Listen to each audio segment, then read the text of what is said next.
Study 24 Udaipur में आप सभी का स्वागत है।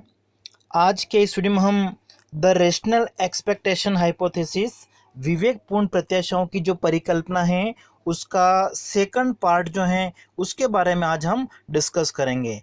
पिछले वीडियो में हमने देखा था कि जो रेशनल एक्सपेक्टेशन हाइपोथेसिस हैं वो क्या होती हैं और किसने दी थी, उसके कौन कौन से अर्थशास्त्री थे, उनके क्या विचार थे, कौन कौन सी मान्यताएं थी, उसके बारे में हमने डिस्कस किया था। आज हम इससे आगे इसको कंटिन्यू करेंगे। तो जैसा कि आपने पिछले वीडियो में पढ़ा था कि जो रेशनल एक्सपेक्टेशंस हैं, विवेकपूर्ण प्रत्याशा का मतलब क्या हो गया कि लोगों के द्वारा कोई भी अगर आर्थिक निर्णय अगर लिए जाते हैं तो वो जो आर्थिक निर्णय है वो तीन बातों के ऊपर लोगों की जो रेशनैलिटी है, विवेकशीलता है, उनके पास में जो इंफॉर्मेशन अवेलेबल होती हैं उन उपलब्ध सूचनाओं का प्रयोग करते हैं और साथ ही साथ जो भूतकालीन अनुभव हैं, पास्ट एक्सपीरियंस है, इन सब का प्रयोग करके वो आर्थिक निर्णय लेते हैं। तो उसको क्या कहा जाता है? रेशनल एक्सपेक्टेशन हाइपोथेसिस कहा जाता है। और इसके बारे में सबसे पहले जो विचार थे वो किसने दिए थे? जॉन एफ मुथ ने दिए थे। और उसके बाद में उसमें पॉपुलर नहीं हुई थी, लेकिन 1970 का जो दशक था उस समय रॉबर्ट लुकास, ठीक है, जो अमेरिका के अर्थशास्त्री थे, उन्होंने अपने विचार दिए थे, इसको ज़्यादा पॉपुलर किया था। तो जो रेशनल एक्सपेक्टेशन हाइपोथेसिस है वो पॉपुलर कब हुई थी? 1970 का जो दशक था उस समय रॉबर्ट लुकास ने अपने जो विचार दिए थे उन विचारों को एक तरह से, उनके जो विचार थे उसी से ये जो ज़्यादा पॉपुलर हुई थी। अब इसकी मान्यताएं कौन कौन सी हैं उसको भी हम पढ़ चुके हैं। अब देखिए, जो रेशनल एक्सपेक्टेशन हाइपोथेसिस है वो एक तरह से क्या बताती हैं कि लोगों के जो भी निर्णय होते हैं, लोग अपना निर्णय लेने के लिए क्या करते हैं? सारी सूचनाओं का प्रयोग करेंगे, पास्ट एक्सपीरियंस है उसका भी प्रयोग करेंगे और साथ ही साथ अपनी बुद्धि का प्रयोग करते हैं। ठीक है, जैसा कि हम पिछले वीडियो में पढ़ चुके हैं। लोगों को जो इंफॉर्मेशन लोगों के पास में अवेलेबल होती हैं वो कौन कौन सी होती हैं? लोगों को इस जो परिकल्पना है उसमें एक तरह से मान लिया गया है कि लोगों को अर्थव्यवस्था के बारे में पूरी जानकारी होती है। अर्थव्यवस्था में जानकारी का मतलब कि जो अर्थव्यवस्था है उसकी कार्यप्रणाली किस प्रकार की है, अर्थव्यवस्था में जो कीमत स्तर है, प्राइस लेवल है, उसमें जो परिवर्तन होता है वो किस प्रकार का होता है, सरकार की जो नीतियां हैं, फिस्कल पॉलिसी और मॉनेटरी पॉलिसी, उनके बारे में जानकारी होती है। रोजगार का स्तर कितना है, जीडीपी का लेवल कितना है, कुल उत्पादन का स्तर कितना है, इन सभी आर्थिक चरों के बारे में लोगों को जानकारी होती है। और इसलिए उनके जो आर्थिक निर्णय होते हैं वो जो भविष्य के बारे में प्रत्याशा करते हैं वो एक तरह से क्या होती हैं? सही होती हैं। अब देखिए, ये जो परिकल्पना है वो एक तरह से क्या कहती हैं कि लोगों के द्वारा जो निर्णय लिए जाते हैं, ठीक है, वर्तमान में जो भी वो निर्णय ले रहा है वो एक तरह से किसके ऊपर निर्भर करेगा? भविष्य की प्रत्याशाओं के ऊपर। वो भविष्य के बारे में सोचेगा, भविष्य के बारे में अनुमान लगाएगा, उसकी भविष्यवाणी करेगा और उसी के आधार पर वो निर्णय लेता है। लेकिन भविष्य की जो प्रत्याशा है, भविष्य में क्या होगा या भविष्य में क्या हो सकता है, वो भी एक तरह से किसके ऊपर निर्भर करेगा? वर्तमान समय के निर्णय के ऊपर निर्भर करेगा। जैसे इसे हम एक उदाहरण के द्वारा समझने का प्रयास करते हैं का एक परिवार में किसी व्यक्ति की अगर शादी होती है तो जब शादी होती है, उसकी शादी की अगर तैयारी करनी है तो पता है कि भविष्य में 6 महीने बाद में उसमें उस परिवार में एक जने की शादी होने वाली है, तो उसी हिसाब से तैयारी की जाएगी। मतलब अगले 6 महीने बाद में जैसे अगर शादी है तो उसमें जो जो भी उनको खर्चे करने, माना कि अगर गोल्ड परचेज करना है, सोना खरीदना है, तो सोने के लिए देख लेंगे कि अभी उसके जो रेट हैं वो सही हैं या 2-3 महीने बाद में सही हो सकती हैं, महंगा तो नहीं हो जाएगा, और इसी आधार पर वो एक तरह से क्या करते हैं? निर्णय ले लेते हैं। इसका मतलब क्या हो गया कि जो भविष्य के निर्णय हैं, ठीक है, वो एक तरह से किसके ऊपर निर्भर है? वर्तमान समय के ऊपर। कि भविष्य में 6 महीने बाद में उस परिवार में शादी होने वाली है, तो शादी के लिए जो खर्चा होगा, उसके लिए जो धन की आवश्यकता होगी, पैसे की आवश्यकता होगी, वो क्या करते हैं? अपने पास में उसको बचा के रखते हैं, या बैंकों में अगर जमा है तो वहां से वो एक तरह से निकाल के लाएंगे, ठीक है, ताकि उसका वो प्रयोग कर सके। तो कहने का मतलब ये है कि वर्तमान समय के जो निर्णय हैं, जैसे लोग क्या करेंगे हैं, उनको पता है कि आने वाले समय में परिवार में शादी होने वाली है किसी सदस्य की, तो वो खर्चा अभी क्या करेंगे, कम कर देंगे। मतलब वर्तमान के जो निर्णय हैं वो एक तरह से किसके ऊपर निर्भर हो गए, भविष्य की प्रत्याशाओं के ऊपर।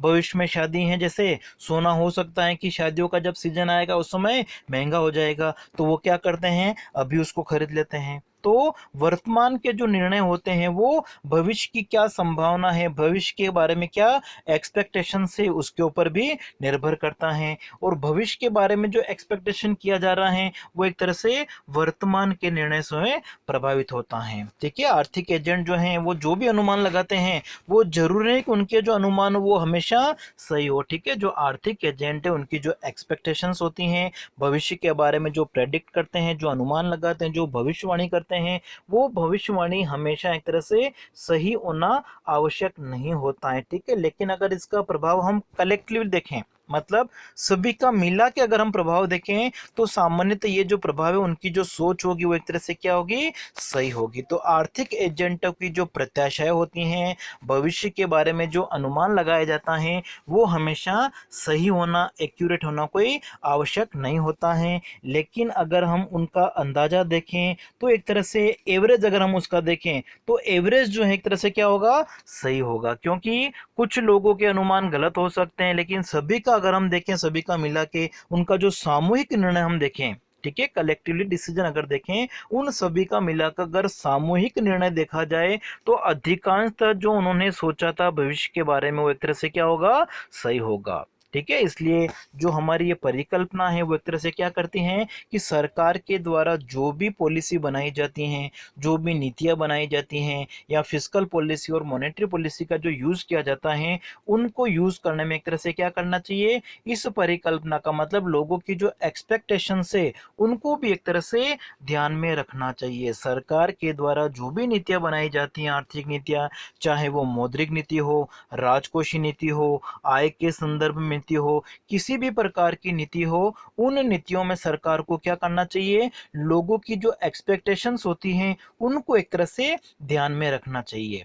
जैसे अगर हम उदाहरण के लिए समझें कि किसी व्यक्ति ने, लोगों ने जैसे रिलायंस के अगर शेयर परचेस कर रखे हैं, ठीक है, रिलायंस कंपनी के शेयर परचेस कर रखे हैं। अब लोगों ने सोचा है कि आने वाले समय में, भविष्य में, नियर फ्यूचर में क्या हो सकता है, वो एक तरह से उनकी एक्सपेक्टेशन है, ठीक है, उनकी संभावना है, वो सोच रहे हैं एक तरह से कि आने वाले समय में रिलायंस कंपनी के जो शेयर है उनकी प्राइस क्या हो जाएगी, कम हो जाएगी। ठीक है, ऐसा वो एक तरह से उन्होंने संभावना व्यक्त की है कि रिलायंस कंपनी के जो शेयर हैं वो आने वाले टाइम में एक तरह से उनकी प्राइस क्या होगी, कम हो जाएगी। और यही सोचकर लोग एक तरह से क्या करते हैं, रिलायंस कंपनी के जो शेयर हैं उसको एक तरह से बेचने लग जाते हैं। ठीक है, और जब सभी लोगों के द्वारा जो शेयर हैं अगर बेचेंगे, सभी अगर बेचने लग जाएंगे तो क्या होगा, ऑटोमेटिकली उसकी जो प्राइस है वो हमेशा, ऐसी संभावना जो व्यक्त की जा रही थी, जो लोगों की एक्सपेक्टेशंस थी कि प्राइस कम हो जाएगी, और ये सोचकर अगर वो शेयर बेचने लग जाते हैं, सारे लोग अगर शेयर मार्केट से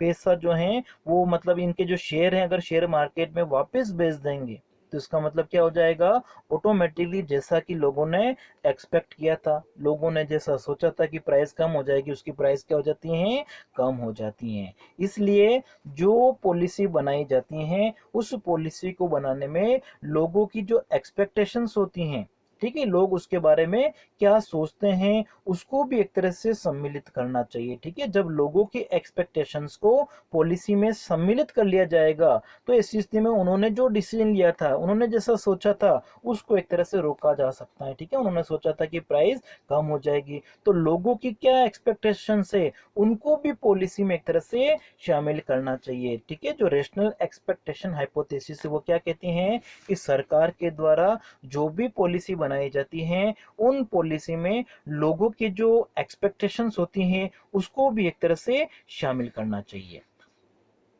क्योंकि लोगों की जो एक्सपेक्टेशन होती हैं, लोग जो सोचते हैं, संभावना व्यक्त करते हैं, वो एक तरह से सोच समझ कर करते हैं, ठीक है। उसके लिए वो क्या करते हैं, बुद्धि का प्रयोग करते हैं, उनके पास में लॉजिक होता है, तर्क होता है, प्रूफ होता है, कहने का मतलब, ठीक है। उनके पास में बहुत सारी इंफॉर्मेशन होती है, ठीक है। लेकिन इसका मतलब ये भी नहीं होता है कि जो इंफॉर्मेशन उनके पास में है, जो सूचना उनके पास में है, ठीक है, वो एकदम सही से हो, ठीक है। लेकिन उनका जो सामूहिक प्रभाव की हम बात कर रहे हैं, ठीक है, सामूहिक निर्णय जो उसका औसत है, एवरेज अगर हम देखेंगे तो दीर्घकाल में लंबे समय तक वो एक तरह से क्या होगा, सही होगा। जो जैसा लोग एक्सपेक्ट कर रहे हैं, जैसे लोगों की संभावना होती है, सोच होती है, उसी के अनुसार होगा। दीर्घकाल की बात कर रहे हैं और इससे जो डिसीजन हम बात कर रहे हैं वो एक तरह से क्या है, औसत ले रहे हैं, हम एवरेज की बात कर रहे हैं, पूरे समूह की बात कर रहे हैं, उन समूह का औसत की हम बात कर रहे हैं। अब देखिए, रॉबर्ट लुकास जो थे, जैसे हमने देखा था कि 1961 में सबसे पहले जॉन मूथ जो थे, उन्होंने रेशनल एक्सपेक्टेशन के बारे में अपने जो विचार थे वो दिए थे, लेकिन उसमें ज़्यादा पॉपुलर नहीं हुए थे। और बाद में 1976 कर लेना यहाँ पर, ठीक है, 1976 में रॉबर्ट लुकास जो था, उनका एक आर्टिकल आया था, और उस आर्टिकल में उन्होंने जो किन्स का जो इकोनॉमिक्स था, किन्स का जो विश्लेषण था, या जो मॉनेटरिस्ट थे, मौद्रिकवादी अर्थशास्त्री थे, उनके विश्लेषण की एक तरह से, उनके जिस सिद्धांत थे उनकी एक तरह से उन्होंने आलोचना की थी। क्यों? क्योंकि जो किन्स का विश्लेषण था या मौद्रिकवादी अर्थशास्त्रों का जो विश्लेषण था, उसमें लोगों की जो एक्सपेक्टेशन से, रेशनल एक्सपेक्टेशन को उन्होंने सम्मिलित नहीं किया था, इसीलिए उन्होंने उसका क्रिटिसिज्म किया था, उनकी एक तरह से आलोचना की थी, जिसको एक तरह से लुकास क्रिटिक कहा जाता है, Lucas critic of macro economic model, ठीक है, जो समष्टिगत मॉडल थे, क्योंकि उसमें लोगों की जो एक्सपेक्टेशंस होती थी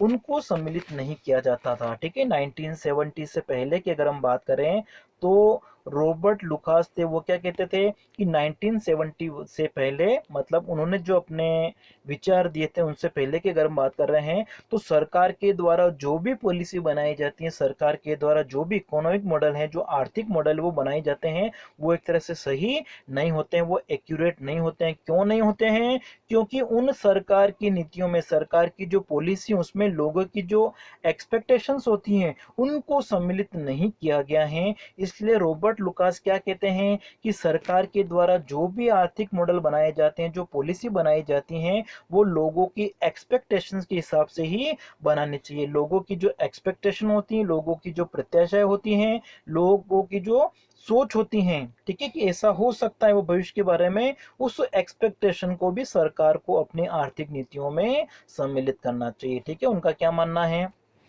कि जो आर्थिक मॉडल होते हैं वो उपयोगी सूचनाएं उपलब्ध नहीं करा सकते हैं कि सरकार के द्वारा जो भी नीतियां बनाई गई उसके आउटकम्स क्या होंगे, उसके एक तरह से परिणाम क्या होंगे, उसके रिजल्ट क्या होंगे। इसलिए सरकार ने जो भी नीति बनाई है उसके साथ साथ में जो वैकल्पिक नीतियां हैं, अल्टरनेटिव जो पॉलिसीज हैं, वो भी एक तरह से बनानी चाहिए। माना कि सरकार ने जो अपनी रेवेन्यू है, अपनी आय को बढ़ाने के लिए टैक्सेशन पॉलिसी का यूज किया है, इनकम के ऊपर या जो गुड्स हैं, सर्विसेज हैं, उनके ऊपर अगर उन्होंने 5% टैक्स लगाया है, तो सरकार को एक तरह से शायद सोचना चाहिए कि 5% अगर टैक्स लगाएंगे तो इसके आउटकम क्या हो सकते हैं, रिजल्ट क्या हो सकते हैं, अर्थव्यवस्था के ऊपर उसके कुछ बुरे परिणाम तो नहीं होंगे। अगर ऐसा हो सकता है तो उसके पास में जो अल्टरनेटिव पॉलिसीज हैं उनको भी, मतलब टैक्स रेट को अगर 2% कर दिया जाए तो क्या हो, जो 10% है तो क्या हो, मतलब ये सारा जो इफेक्ट है वो क्या हो, ठीक है। उसके पास में जो अल्टरनेटिव पॉलिसी है वो भी एक तरह से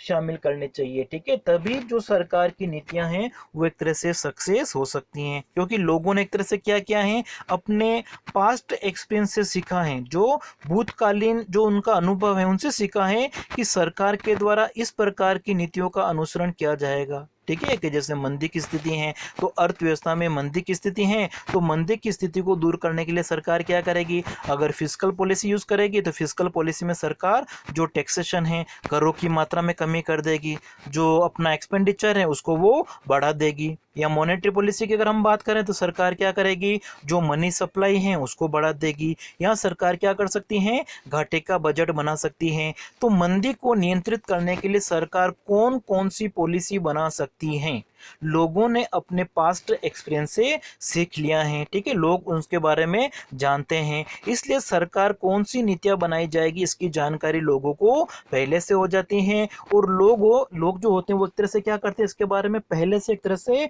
एडजस्टमेंट कर लेते हैं। और जब लोगों के द्वारा पहले से एडजस्टमेंट कर लिया जाता है तो सरकार की नीतियों के जो इफेक्ट, जो परिणाम है, जो प्रभाव हैं, वो एक तरह से क्या हो जाते हैं, समाप्त हो जाते हैं। इसलिए ये जो नीति हैं, ठीक है, रैशनल एक्सपेक्टेशन हाइपोथेसिस, वो एक तरह से क्या बताती हैं कि लोगों का जो इकोनॉमिक बिहेवियर होता है, आर्थिक व्यवहार होता है, वो सरकार की जो नीतियां होती हैं उसमें एक तरह से परिवर्तन कब आएगा, मतलब सरकार के द्वारा इस प्रकार की नीतियों को अपनाना चाहिए जो लोगों ने कभी सोची नहीं हो, मतलब अप्रत्याशित होने चाहिए, अनएक्सपेक्टेड होने चाहिए, ठीक है। जो अनएक्सपेक्टेड गवर्नमेंट पॉलिसीज होगी उन्हीं से क्या होगा, लोगों का जो आर्थिक व्यवहार है उस तो देखिए रॉबर्ट लुकास, उनका क्या मानना था कि सरकार के द्वारा जो भी नीतियां बनाई जाती हैं उन नीतियों में लोगों की जो एक्सपेक्टेशंस है उनको भी सम्मिलित करना चाहिए, ठीक है। उनका जो आर्टिकल है 1976 में आया था, इसको आप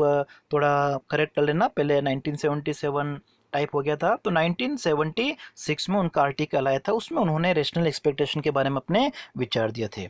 अब देखिए जो लुकास, उन्होंने क्या बताया कि जो फेडरल रिजर्व बैंक है, ठीक है, फेडरल रिजर्व बैंक कहाँ का है, ये अमेरिका का सेंट्रल बैंक है। तो अमेरिका का जो सेंट्रल बैंक है, फेडरल रिजर्व बैंक, उनके द्वारा जो आर्थिक मॉडल का यूज़ किया गया था अपने देश के लिए, उनका जो पूर्वानुमान वो जो लगाते थे वो एक तरह से क्या होते थे, सही नहीं होते थे। क्यों? क्योंकि फेडरल रिजर्व के द्वारा जो इकोनॉमिक मॉडल, जो आर्थिक मॉडल यूज़ किया गया था वो एक तरह से एडेप्टिव मॉडल था, मतलब एडेप्टिव एक्सपेक्टेशन, जो पुराने आंकड़ों के ऊपर आधारित था, जो हिस्टोरिकल डेटा थे, पुराने आंकड़े थे, उन आंकड़ों का प्रयोग किया जाता था।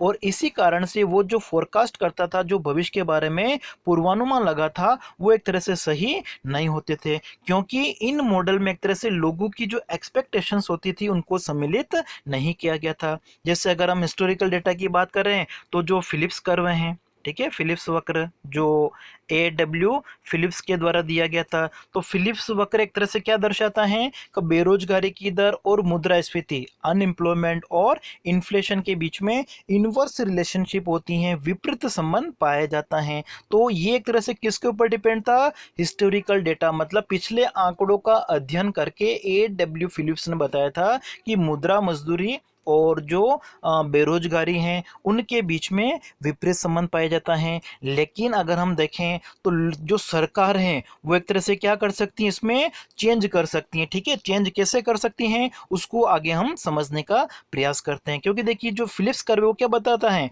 इन्फ्लेशन और अनएम्प्लॉयमेंट के बीच में इनवर्स रिलेशनशिप, और ये एक तरह से किसके ऊपर डिपेंड था, जो पुराने डेटा थे, हिस्टोरिकल डेटा थे, उनके ऊपर आधारित था। लेकिन सरकार जो है इसमें चेंजेस कर सकती हैं मनी की सप्लाई को बढ़ा के। जब अर्थव्यवस्था में सरकार मनी की सप्लाई को बढ़ाती हैं तो मनी सप्लाई बढ़ने से क्या होगा, मुद्रा की पूर्ति बढ़ने से जो इन्फ्लेशन है वो एक तरह से क्या होगा, बढ़ जाएगा। और इन्फ्लेशन और अनएम्प्लॉयमेंट के बीच में जो इनवर्स रिलेशनशिप की वो बात करते थे वो नहीं रहता है, ठीक है, जिसको हम आगे समझने का प्रयास करते हैं।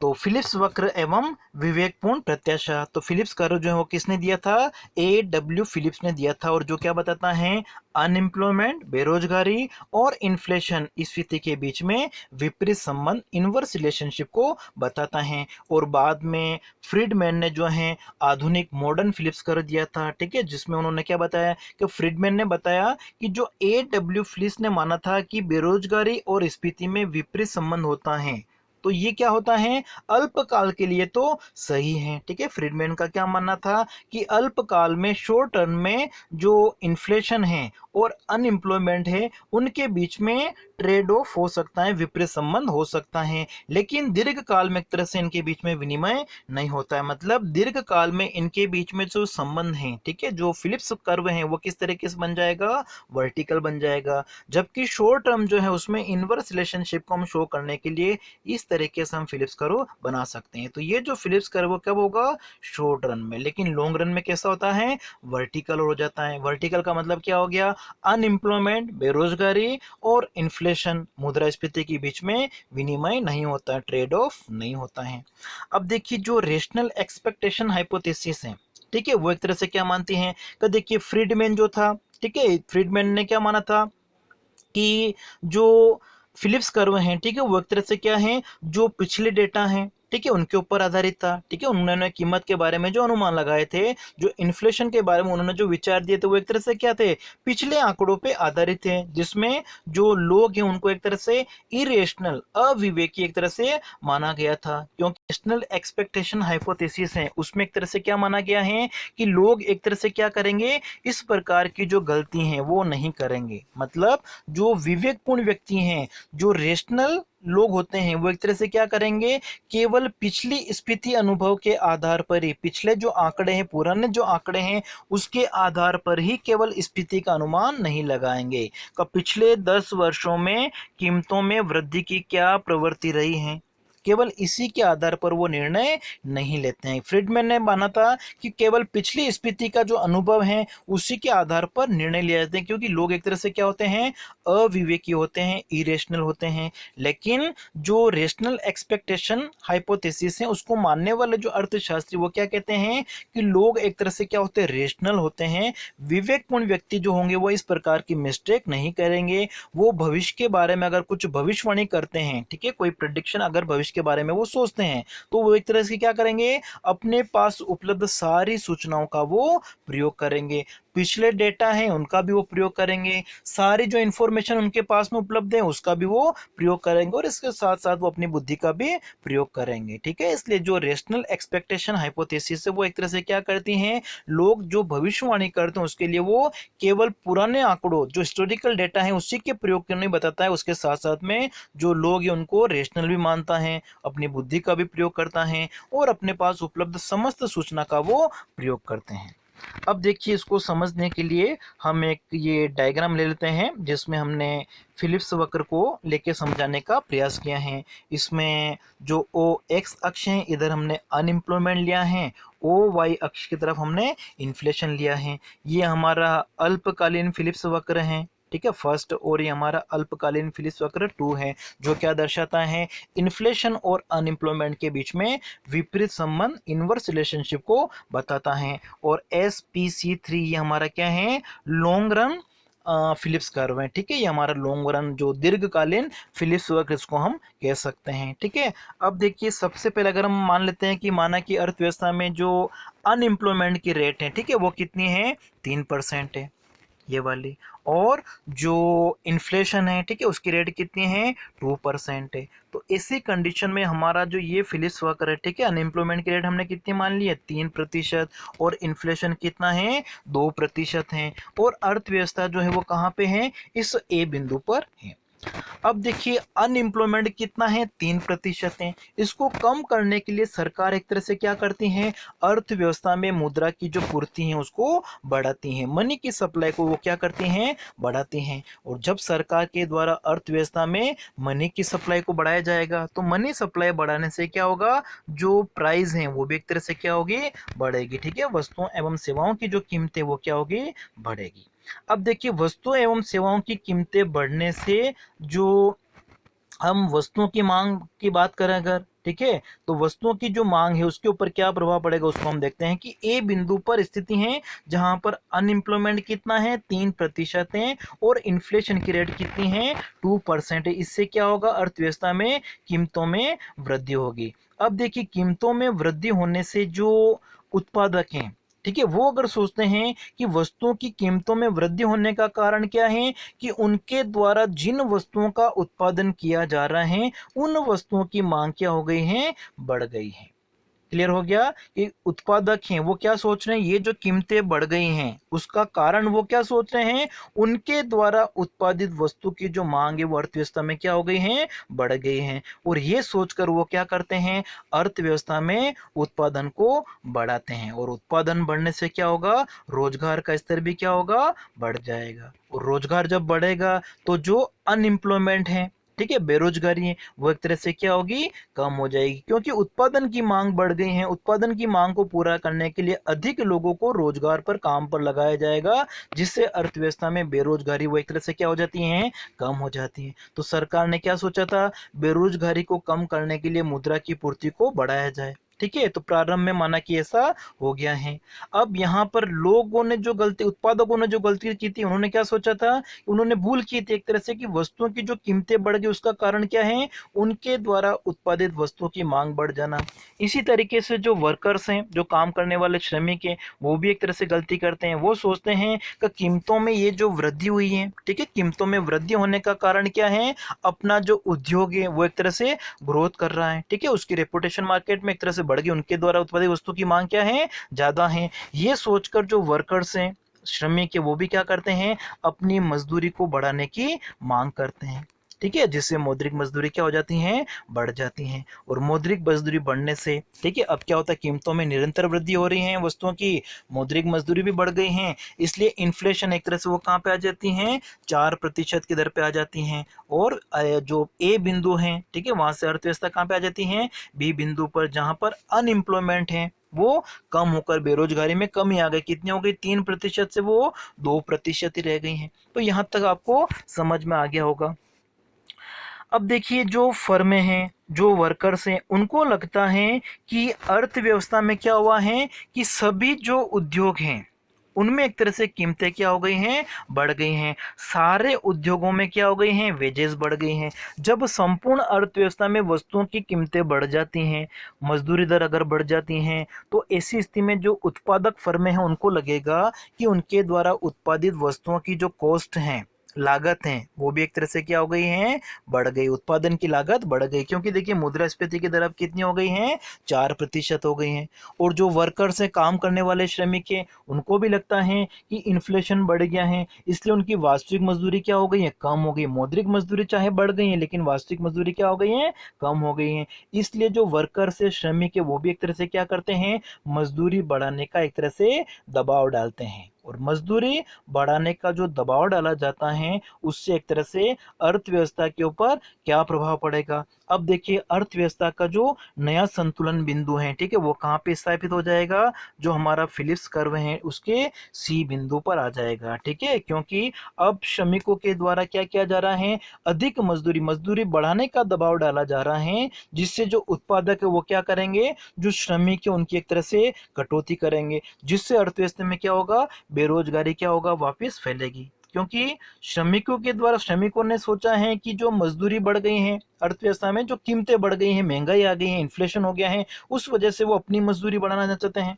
और उनकी मजदूरी बढ़ाने का जो मजदूरी बढ़ाई जाएगी, तो अर्थव्यवस्था में जो उत्पादक हैं वो क्या करेंगे, नए श्रमिकों को काम पे नहीं रखेंगे, और पहले से जो कार्य कर रहे हैं उनको भी एक तरह से क्या करेंगे, निकालेंगे, जिससे बेरोजगारी की जो दर है वो क्या हो गई है, पहले वाले स्तर पर ही आ गई। कहाँ पे आ गई है, 3% पर आ गई। और नया जो संतुलन वो कहाँ पे है, इस सी बिंदु पर आ गया है। अब देखिए, सरकार ने क्या किया था, मुद्रा की पूर्ति को बढ़ा के कुछ समय के लिए उन्होंने क्या किया था, बेरोजगारी थी उसको वो समाप्त कर दिया था, कम कर दिया था। लेकिन पुनः क्या हुआ, अब वापस बेरोजगारी की दर आ गई है। तो अब ये जो हाइपोथेसिस वो क्या कहती हैं कि सरकार के द्वारा वापस इस इन्फ्लेशन को बढ़ा के, पहले 2% था, अब कितना हो गया, 4%। लेकिन अनएम्प्लॉयमेंट की जो रेट है वो पहले वाली हो गई, कितनी हो गई, 3% ही हो गई है।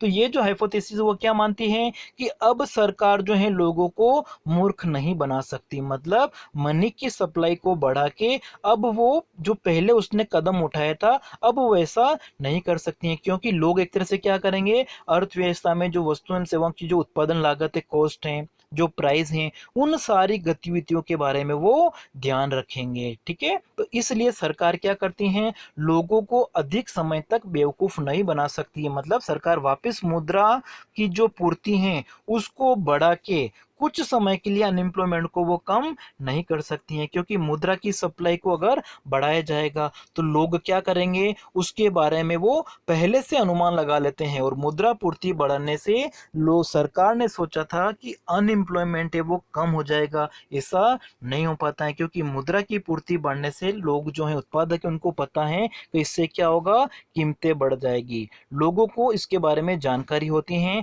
इसलिए सभी क्या करते हैं अपने अपने हिसाब से समायोजन कर लेते हैं, एडजस्टमेंट कर लेते हैं। और इससे एक तरह से सरकार की जो पॉलिसी है सरकार ने जिस लिए बनाई थी वो उसका जो उद्देश्य था वो एक तरह से पूरा नहीं हो पाता है।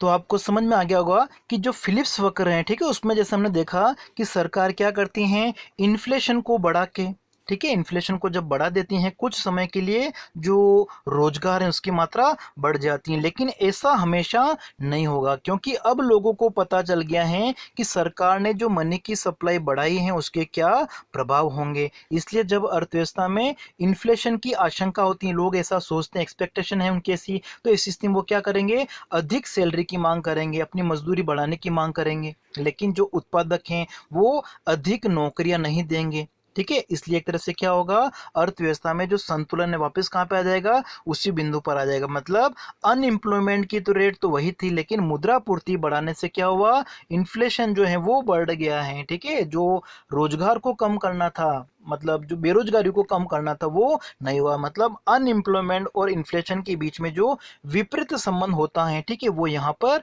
नहीं हुआ। मतलब गवर्नमेंट की पॉलिसी से मुद्रा की पूर्ति बढ़ाने से इनके बीच में जो विपरीत संबंध है वो नहीं रहा है। अब देखिए इसका आगे का जो पार्ट है उसको हम नेक्स्ट वीडियो में डिस्कस करेंगे, तीसरे वीडियो में हम इस थ्योरी को पूरा कंप्लीट कर लेंगे।